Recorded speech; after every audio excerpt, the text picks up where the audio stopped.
अभी बोल बेटा, नजर आ रहा है सारा कुछ? ये स्क्रीन नजर आ रही है? Yes sir. Yes sir. ठीक है, ओके। तो बेटा आज जब हमने ये कर दिया है, इसका थोड़ा हिस्टोरिकल बैकग्राउंड किया हमने इलेक्ट्रॉनिक्स का, तो जो आज हम टॉपिक पढ़ेंगे वो स्टार्ट करेंगे, वो है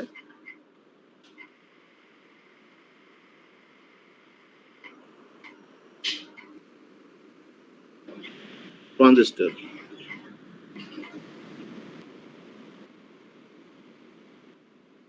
अब now what is the meaning of this word?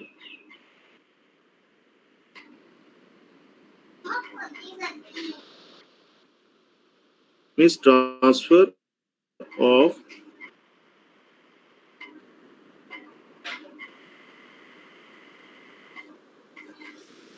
Resistance.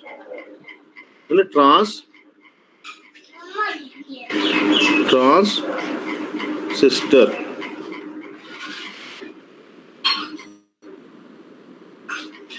So transfer of resistance. अब इसका मतलब क्या है इसका?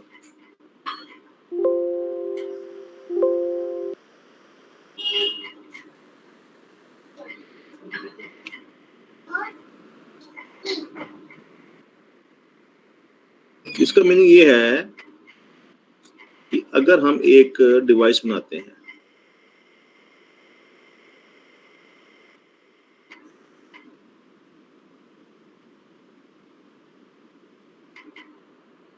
ट्रांजिस्टर इज ए इसकी प्रॉपर्टीज लिखो, it is a to junction device.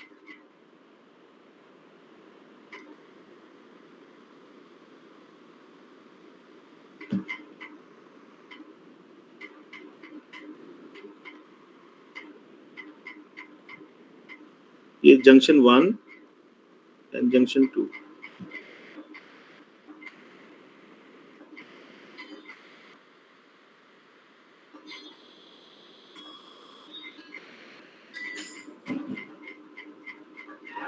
Junction 1 and junction 2. Now what is the junction?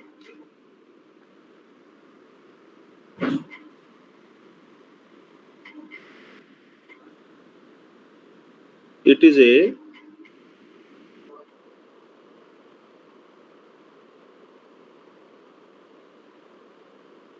is like a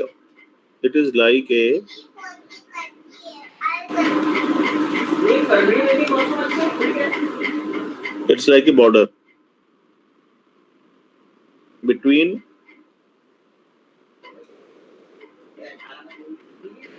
two discs similarly doped semiconductors.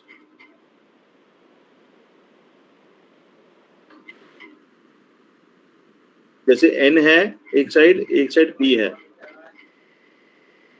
तो दोनों के बीच में जो बॉर्डर है, ये जब ये एरिया खत्म हो जाता है तो P साइड शुरू हो जाता है। और N में क्या होता है?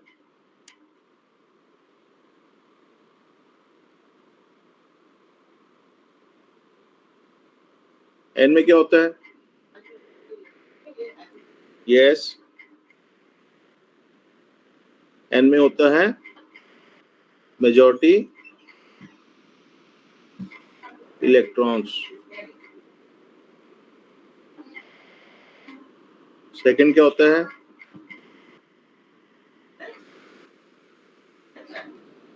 Minority holes.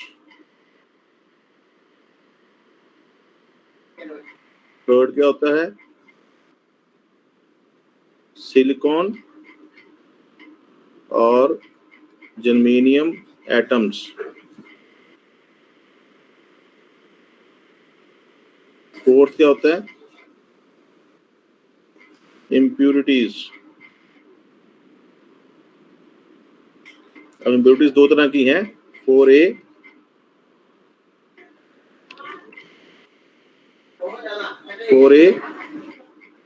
Intentional impurity, 4B unintentional और इम्प्योरिटीज। जो इंटेंशनल इम्प्योरिटीज होती हैं वो होती हैं फास्फोरस और बोरोन, ये एन टाइप केस में, ये पी टाइप केस में। अनइंटेंशनल होती हैं impurities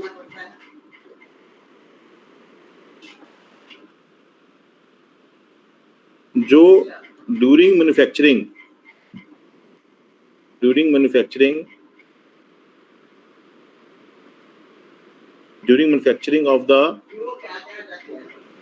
of the device add हो जाती हैं। नंबर 2, ये already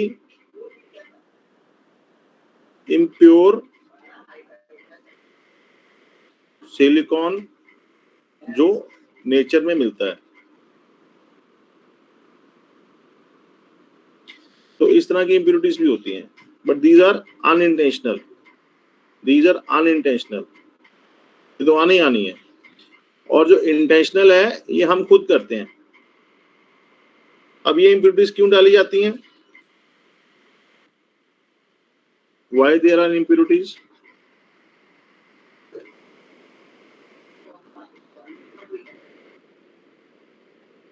Why there are impurities?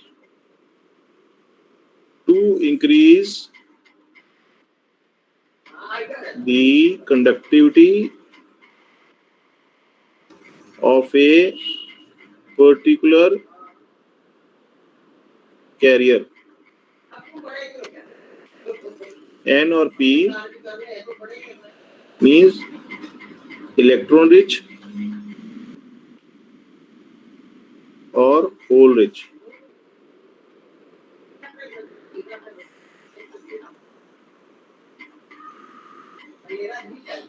अब आपसे मैं कोई क्वेश्चन पूछूंगा यहाँ पर, क्या कोई मुझे ये बताएगा कि difference between holes and electrons? Anyone?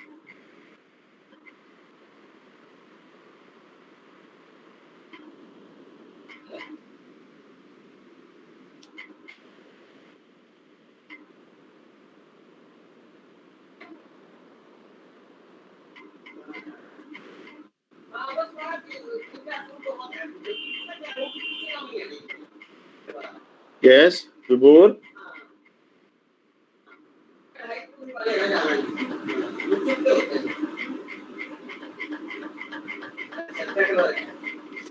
Am I audible?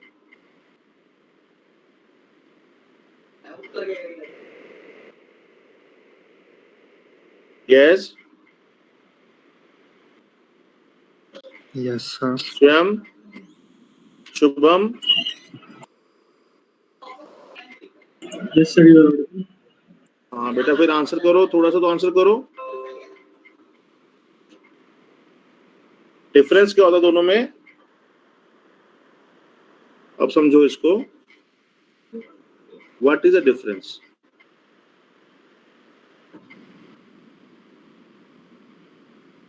अब डिफरेंस क्या है दोनों में? Difference is number 1, mass of the carrier is different. Number 2, charge. Number 3, position.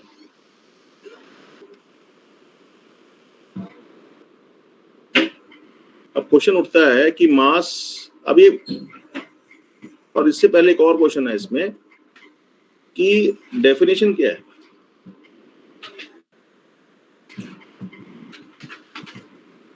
J Thomson तो इलेक्ट्रॉन का आविष्कार किया था 1905 में,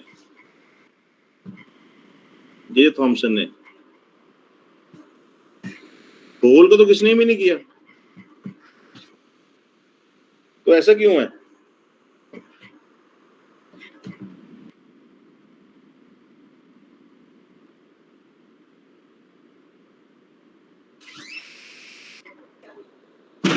इलेक्ट्रॉन ही पता चला था, होल को तो पता ही नहीं चला था।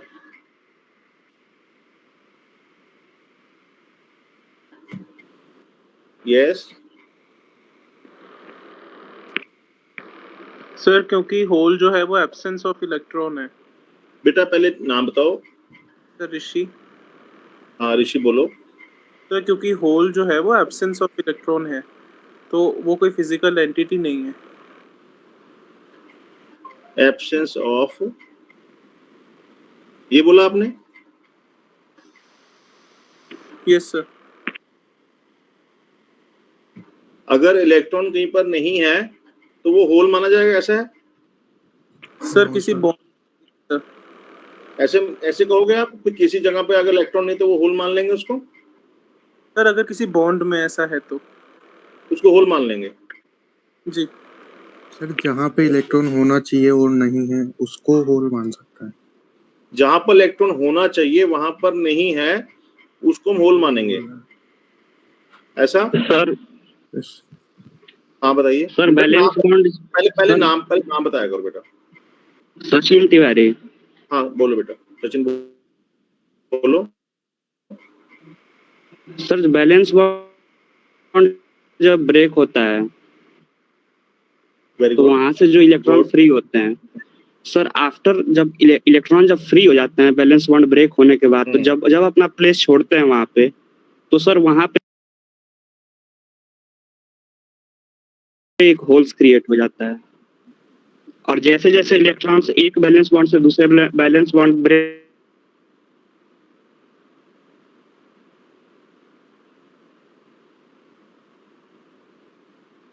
होने के बाद जैसे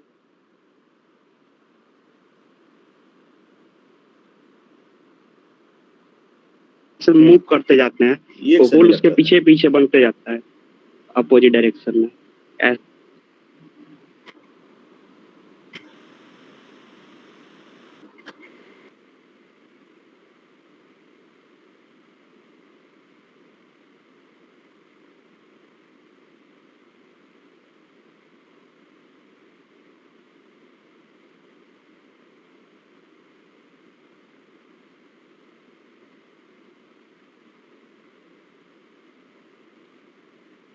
है वो सिलिकॉन की डेंसिटी होती है। क्या मतलब है इसका? कि अगर 1 सेंटीमीटर क्यूब का एरिया लेंगे हम या वॉल्यूम लेंगे हम, तो उसके अंदर 10⁻22 सिलिकॉन एटम्स है।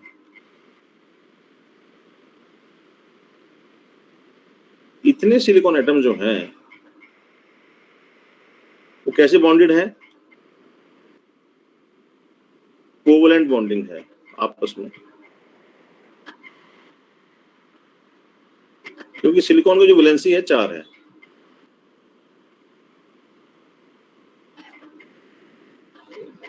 तो इसके हर सिलिकॉन के ऊपर उसको 4 इलेक्ट्रॉन की जरूरत है, जिससे कि वो अपना ऑक्टेट को कंप्लीट कर ले।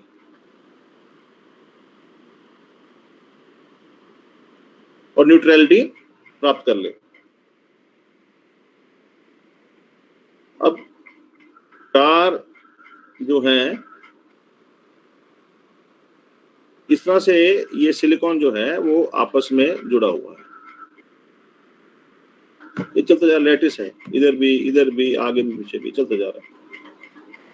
अब क्या होता है कि अगर हम 0 डिग्री केल्विन की बात करें, यानी -273 डिग्री सेंटीग्रेड की बात करें, तो क्या होता है कि all electrons they are in the octet.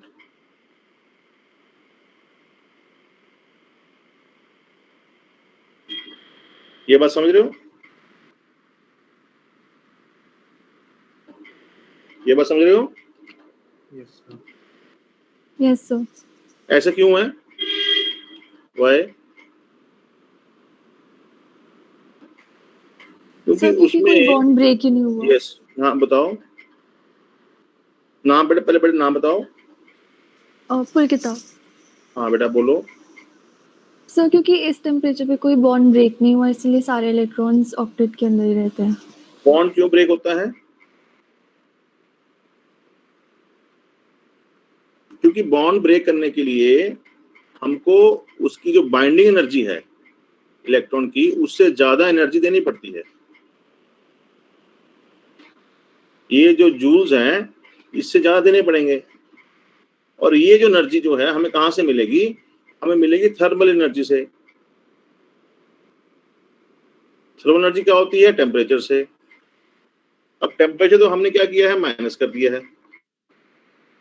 तो जब हमने माइनस कर दिया टेम्परेचर, तो उससे क्या होगा कि वो जो टेम्परेचर वाला फैक्टर था वो डाउन चला गया। तो जो एनर्जी होनी थी एम्बिएंट की, उससे क्या हुआ? वो हो गई 0। तो जब 0 हो गई तो उससे क्या हुआ? इलेक्ट्रॉन जो है वो एक्साइट नहीं हो सकता, अपने बॉन्ड को ब्रेक नहीं कर सकता, क्योंकि उसकी जो एनर्जी है जो बाइंडिंग एनर्जी से कम हो जाएगी। तो इलेक्ट्रॉन जो है वो अपने ऑक्टेट में ही रहेगा, तो इसमें रहेगा, राइट। तो at this temperature number of holes कितने होंगे? 0 होल्स कितने होंगे? 0। 0 और नंबर ऑफ फ्री इलेक्ट्रॉन्स कितने होंगे? यस, 0। 0। तो अगर ये होगा ही नहीं तो ये सिलिकॉन सेमीकंडक्टर जो है ये कैसे बिहेव करेगा?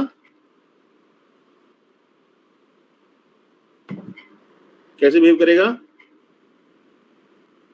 इंसुलेटर। Very good. तो ये सेमीकंडक्टर की प्रॉपर्टी छोड़कर इंसुलेटर बन जाएगा। कहां पर बन जाएगा? 0 डिग्री केल्विन पे और -273 डिग्री सेंटीग्रेड पे। तो ये क्या होगा? ये अपना बिहेवियर भूलकर सेमीकंडक्टर से इंसुलेटर बन जाएगा। ये क्लियर हो गया? अब क्या किया? स्टेप नंबर 2, हमने टेम्परेचर बढ़ाना शुरू कर दिया।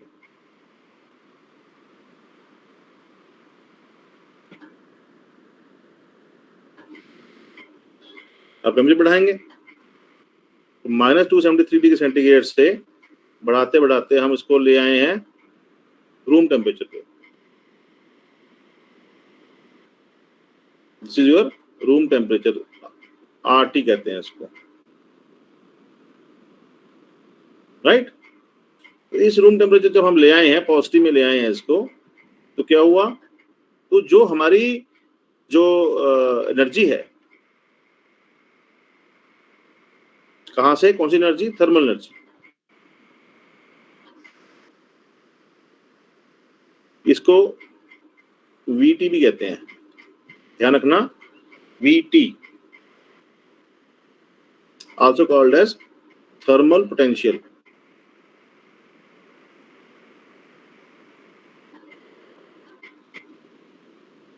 ये किसके बराबर होती है? एनीवन?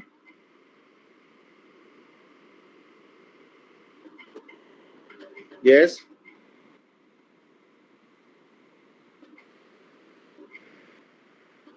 KT। और पोटेंशियल होता है किसके बराबर? KT by Q। And what is K?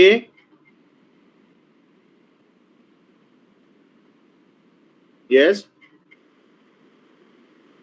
Boltzmann Boltzmann constant. Constant. very good.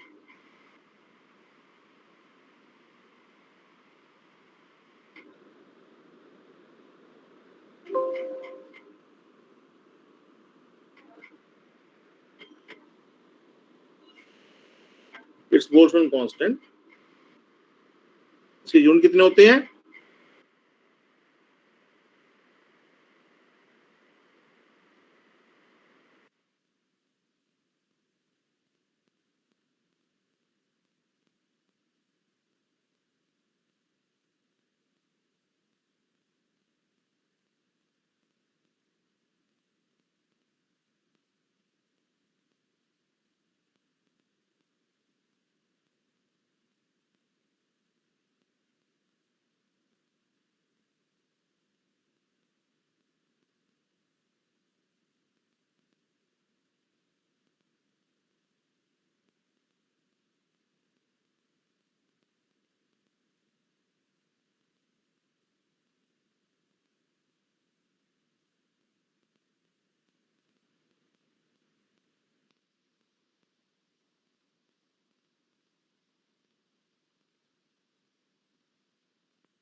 Yes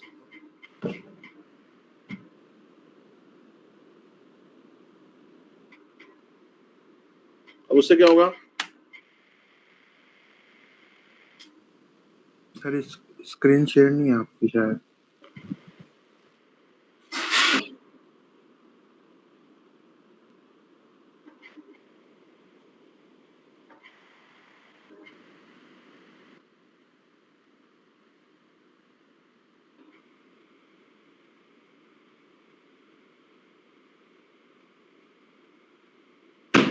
yes बेटा बताओ। एनीवन? सर आपकी स्क्रीन शेयर नहीं है। स्क्रीन शेयर नहीं हो रहा? No sir. स्क्रीन शेयर तो किया था बेटा, आपने कहा था दिख रहा है। अभी बंद हुआ। बंद हो गया? दिख रहा है? सर मुझे तो नहीं दिख रहा, बाकी बच्चों से कंफर्म करो। नहीं बेटा सर, नहीं सबको देखा। सबको दिख रहा है? नहीं सर। नो नो सर, अभी अभी बंद हो गया? ये कैसे हुआ? दोबारा करें?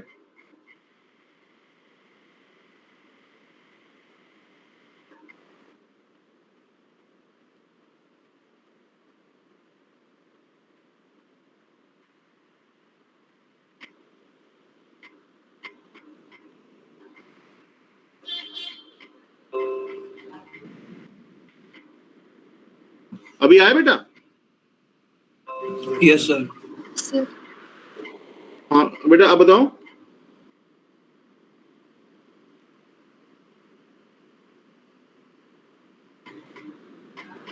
सोच के बताओ।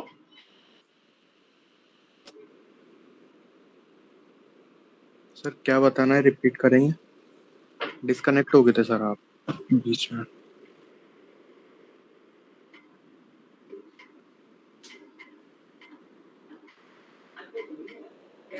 हाँ बेटा बोलो।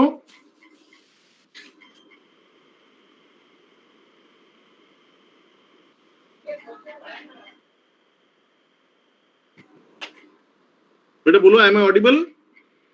Yes sir, you are audible. हाँ बेटा बोलो फिर, अब क्या होगा? सर आप क्या पूछ रहे थे, ये रिपीट? क्वेश्चन ये है कि इलेक्ट्रॉन्स जो है एनर्जी ले लेंगे, अब उसके बाद क्या होगा? एक्साइटेशन होगा सर।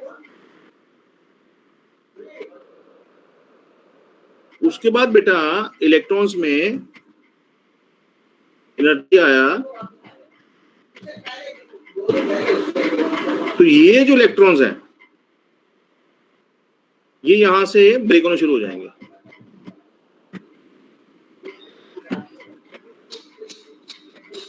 यहां से ब्रेक होने शुरू हो जाएंगे। जब ब्रेक होंगे तो क्या होगा?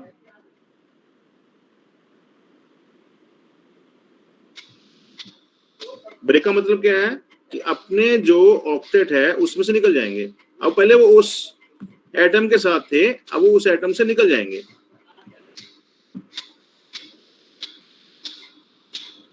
तो जितनी एनर्जी पे, लेट अस से जितनी एनर्जी के ऊपर लैटिस थी, सिलिकॉन लैटिस थी,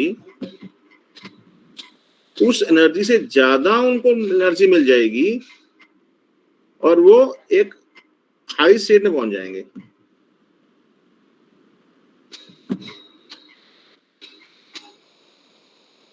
उस स्टेट को कहते हैं फ्री स्टेट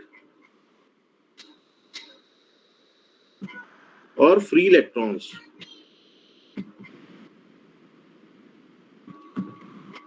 जैसे ये एनर्जी का पैरामीटर देखें, ये 0 है, ये E है, तो वो यहां पर इस एनर्जी स्टेट में पहुंच जाएंगे। आप इसको ऐसे मांगे चल समझ सकते हो, ये ऐसे एक रोड है, इस पे कुछ व्हीकल्स जो हैं वो खड़े हुए हैं, ये कार खड़ी हुई है और कुछ कार जो हैं वो बड़ी स्पीड से जा रही हैं,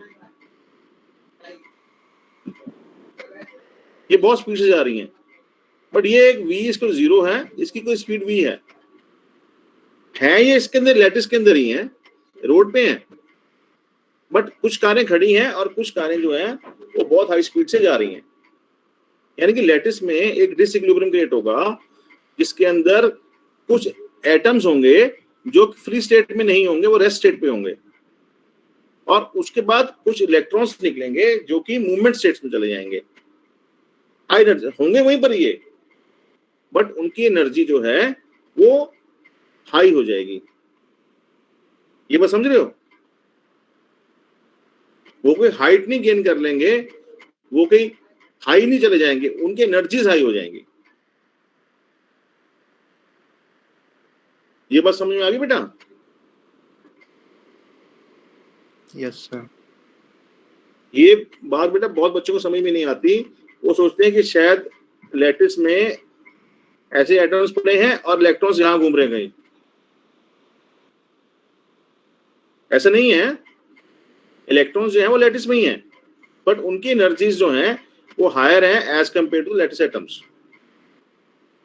वहीं पर ही हैं, घूम रहे हैं वो।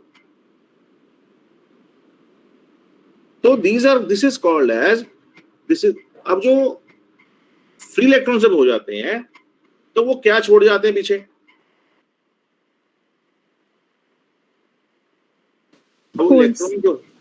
अब इलेक्ट्रॉन जो है, अब यहां से इलेक्ट्रॉन निकल गया। अब इलेक्ट्रॉन, ऐसे बहुत ज्यादा सिलिकॉन एटम्स हैं जिनके इलेक्ट्रॉन्स निकल जाएंगे, निकल गए तो होगा क्या? अब सिलिकॉन एटम को तो न्यूट्रैलिटी चाहिए। अब जैसे ही उसमें से इलेक्ट्रॉन निकला वो पॉजिटिव चार्ज हो गया। अब हर जो एटम है उसका एक नेचुरल बिहेवियर है, क्या है? That it has to be neutral.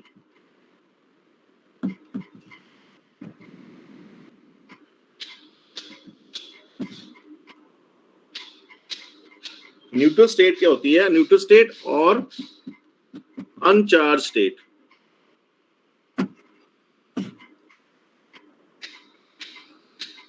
उसने इस स्टेट में रहना है, उसने इस स्टेट से निकलना नहीं। हर एटम का एक बिहेवियर है। इसको कह सकते हैं, एक तो लॉ ऑफ इनर्शिया भी कह सकते हैं। लॉ ऑफ इनर्शिया मालूम है ना आपको? Newton's law of inertia. Yes sir. वो कहते हैं कि जो बॉडी है अगर रेस्ट पे रहेगी, मूवमेंट में तो मूवमेंट में रहेगी। तो वही एटम्स का भी हाल है, वो they want to remain in their rest position, जो उनकी न्यूट्रल पोजीशन है, वो उस पर रहना चाहते हैं। तो अब वो न्यूट्रल पोजीशन में रहने का मतलब क्या है कि जो उनको चार्ज एक्वायर कर लिया, पॉजिटिव चार्ज एक्वायर कर लिया, तो वो उसको न्यूट्रलाइज करना चाहते हैं फ्रॉम द नेबरिंग एटम्स। जो नेबरिंग एटम्स हैं वो हेल्प करेंगे इनके चार्ज को।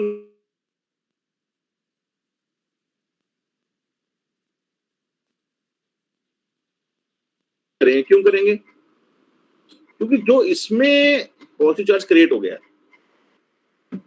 और एक जो नेबरिंग वाला है, एक ये पेरेंट एटम है और एक ये नेबरिंग एटम है, तो यहां ये न्यूट्रल, लेट अस से न्यूट्रल था ये, तो यहां पर एक इलेक्ट्रॉन है, तो ये इलेक्ट्रॉन जो है इसको एक इलेक्ट्रिक फील्ड देख रहा है, बन जाता है, एक इलेक्ट्रिक फील्ड बन जाता है यहां पर।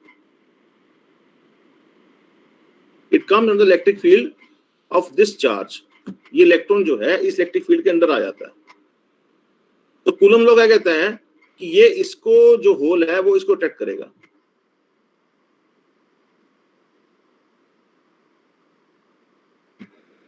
तो क्या होगा? ये इट विल ट्राई कि that this electron will start moving into this hole. वैसे ही अगर इसमें एक क्रिएट हो जाएगा, वह कैसे क्रिएट हो जाएगी? तो जो नेबरिंग जो एटम है उसका जो इलेक्ट्रॉन है वो इसमें जाने की कोशिश करेगा। तो ऐसे करके ये मूवमेंट शुरू हो जाएगी। तो दो तरह की मूवमेंट हुई हैं, टू मूवमेंट्स। वन, कुछ इलेक्ट्रॉन्स फ्री हो गए हैं जो हायर एनर्जी से जा चुके हैं, हायर एनर्जी में जा चुके हैं, और कुछ इलेक्ट्रॉन्स जो हैं वो लैटिस के अंदर एटम्स में फ्लो कर रहे हैं। लैटिस फ्लो हो रही है।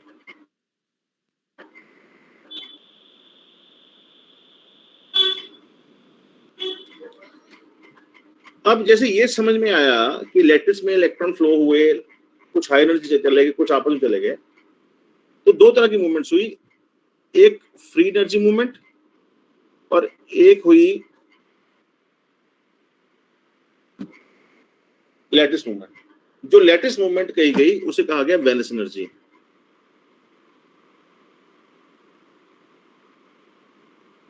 और कनेक्शन, और ईसी जो जो हुई हाई एनर्जी मूवमेंट थी, इसे कहा गया connection energy.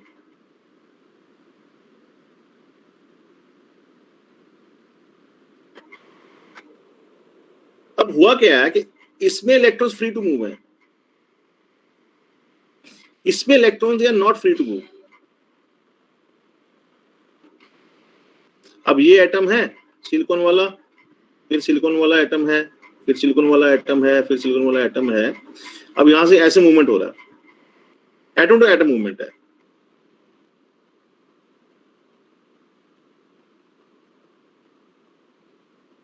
This is called as hopping. क्या कहते हैं उसको? हॉपिंग। हॉपिंग हॉपिंग देखी कभी? फ्रॉग फ्रॉग देखा आपने कभी?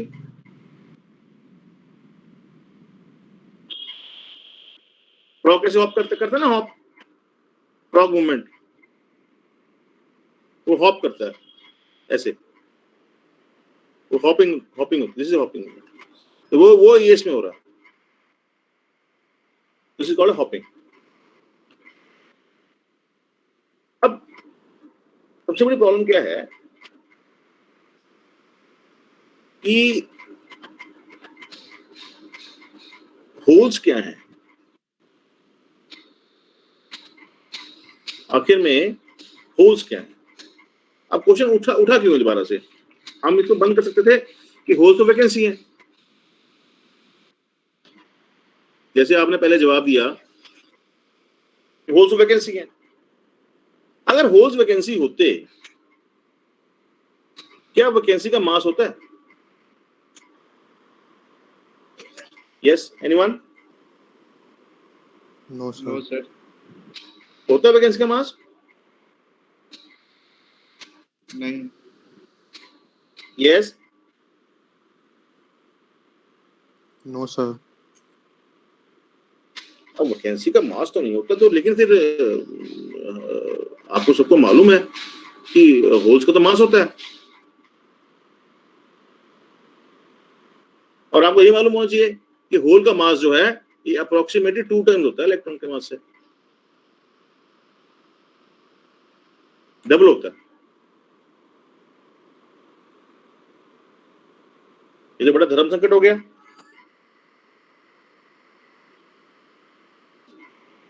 Yes, anyone?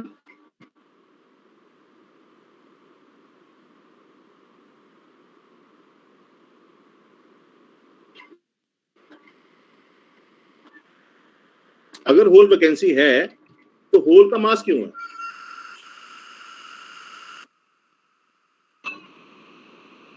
यस,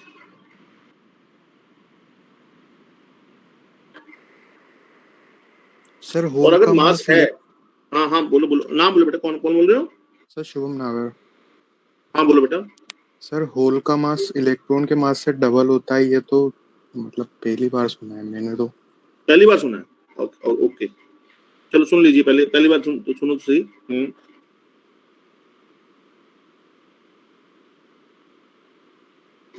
चलो, आपने वो पहली बार सुना है, आप ये तो पहले सुने होंगे कि होल का मास होता है। Yes sir. सर जो इलेक्ट्रॉन वहां से छोड़ के जाता है उसके बराबर होता है, ये सुना है। क्वेश्चन ये है कि अगर होल वैकेंसी है तो होल का मास क्यों है? Mass is a property of A particle. जो वेकेंट स्पेस है उसका मास तो नहीं होना चाहिए?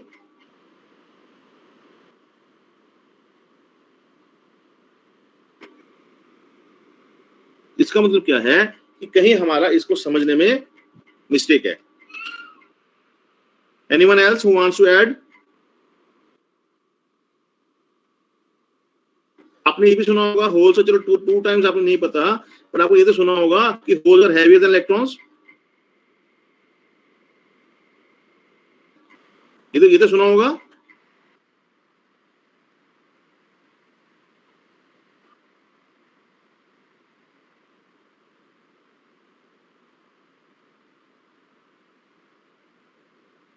Yes yes sir. अब लिखो कि होल्स एक्चुअल में है क्या। Holes are electrons present in the valence band which take part in the hopping process. तो क्या मतलब है इसका? ये वो इलेक्ट्रॉन्स हैं जो हॉपिंग कर रहे हैं। They are not fictitious. इस बुक में लिखा होता है that they are fictitious, they are not fictitious. ये एक स्टेट ऑफ इलेक्ट्रॉन्स है। This is a state of electrons. This is a state of electrons present in the valence shell और band. State है। सबसे बड़ी प्रॉब्लम, सबसे बड़ा इसमें समझना ये है कि these are electrons which are present in the valence band which take part in the hopping process. Holes वो हैं।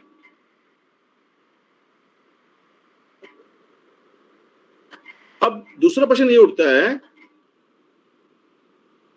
कि अगर इलेक्ट्रॉन्स हैं तो इनका मास तो सेम होना चाहिए। They should be same than जो कनेक्शन बैंड में है। अगर इलेक्ट्रॉन्स हैं तो सेम होना चाहिए इलेक्ट्रॉन कनेक्शन बैंड में। और उससे हैवियर कैसे हो गए? Anyone?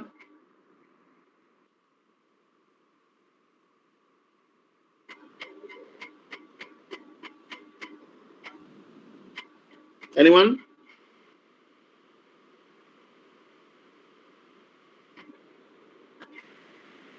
Now, let us see where free electrons are and where whole electrons are. This is free electrons, high energy.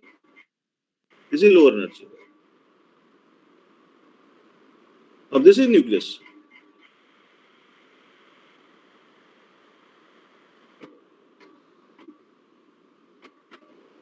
This is nucleus. अब न्यूक्लियस के नजदीक हैं ये होल्स क्योंकि हॉपिंग प्रोसेस में कर रहे हैं, और इससे दूर हैं ये फ्री इलेक्ट्रॉन्स क्योंकि घूम रहे हैं। ये देखें, चेंज देयर पोजीशंस। ये जो जैसे अगर हम बोहर एनर्जी मॉडल करें,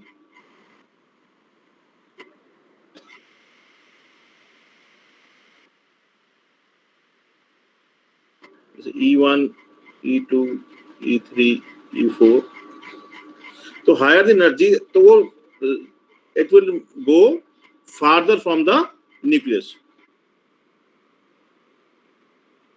So it will go farther from the nucleus. तो वही चीज इसके अंदर है। तो जितना उसका एनर्जी हायर होगा, it will go farther from the nucleus. तो उससे क्या होगा कि अगर हम कूलम्ब लॉ लगाते हैं तो F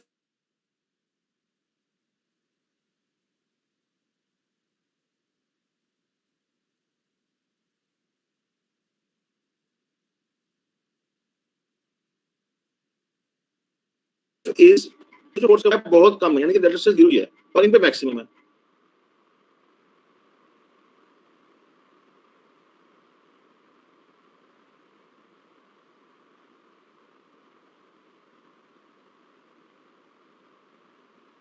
उससे क्या होगा कि जैसे ही इनकी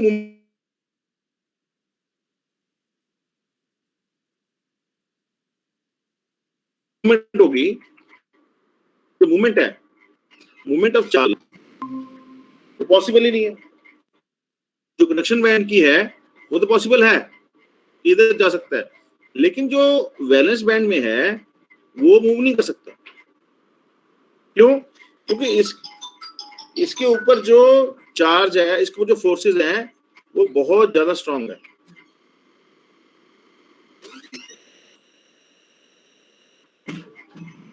इसके ऊपर जो फोर्सेस हैं बहुत वीक हैं, और ये फोर्स जो है ये it is in the downward direction, this is force in the downward direction. But अगर इसको लेटरली मूव करना है इस पार्टिकल को, तो वो पार्टिकल मूव नहीं कर पाएगा। ठीक है, तो इसको जो रिजल्टेंट फोर्स लगेगी वो ऐसे लगेगी।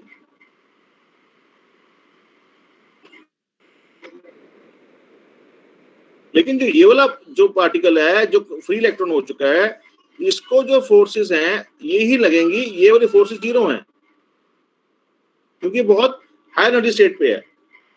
तो ये पार्टिकल जो है वो फ्रीली मूव कर पाएगा इस डायरेक्शन में अगर इधर जाना है, बट ये वाला पार्टिकल जो है ये मूव नहीं कर पाएगा जो वैलेंस बैंड में है। जो वैलेंस बैंड जो इलेक्ट्रॉन है जिसको हम होल कहते हैं, ये इट कांट मूव फ्रीली। तो force is equal to K Q by R square is equal to mass is equal to downward force. अब रिजल्टेंट फोर्स अगर निकालें, F R is equal to mass into acceleration by Newton's law, Newton second law. तो mass into acceleration is equal force. अब हो क्या रहा है कि जो effective, now this is F R is the effective force, effective force or resultant force. Now this is very less, और उससे क्या होगा कि जो एक्सेलरेशन होगी वो बहुत कम प्रोड्यूस हो जाएगी, मूव ही नहीं करेगा। लेकिन हमने अप्लाई कौन सी कितनी करी थी? हमने अप्लाई तो एफ करी थी लेटरल डायरेक्शन में, लेकिन एफ बन गई वो F R because of the downward force. तो उससे क्या हुआ, एफ आर कम हो गई, इफेक्टिव फोर्स कम हो गई, तो इफेक्टिव एक्सेलरेशन कम हो गई। तो इसको अगर हम इक्विवेलेंस में माने तो इसको मानते हैं कि इक्विवेलेंटली जो उसका मास था, होल मास, जो होल या इलेक्ट्रॉन मास था वैलेंस बैंड में, वो उसका बढ़ गया है, इंक्रीज्ड। क्योंकि अगर मास बढ़ जाएगा तभी में मूव करेगा वो।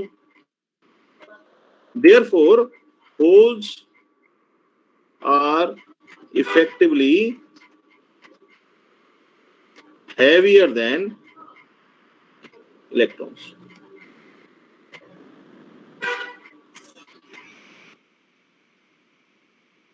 ये समझो, किसको ये समझ में आया, किसको नहीं आया बताइए।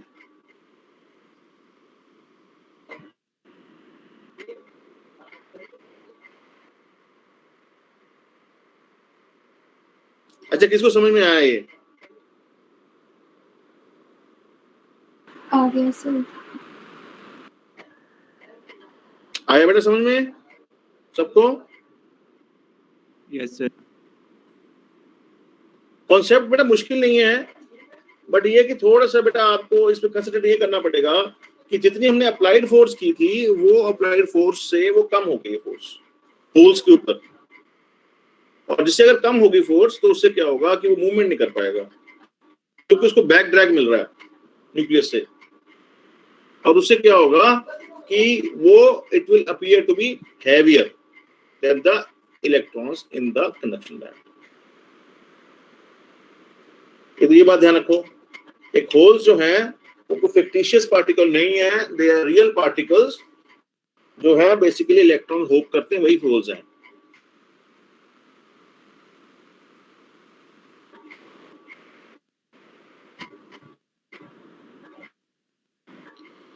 तो इतना बहुत है बेटा आज के लिए। Yes sir. Yes sir. तो बेटा थर्सडे को मैं आपकी क्लास नहीं ले पाऊंगा,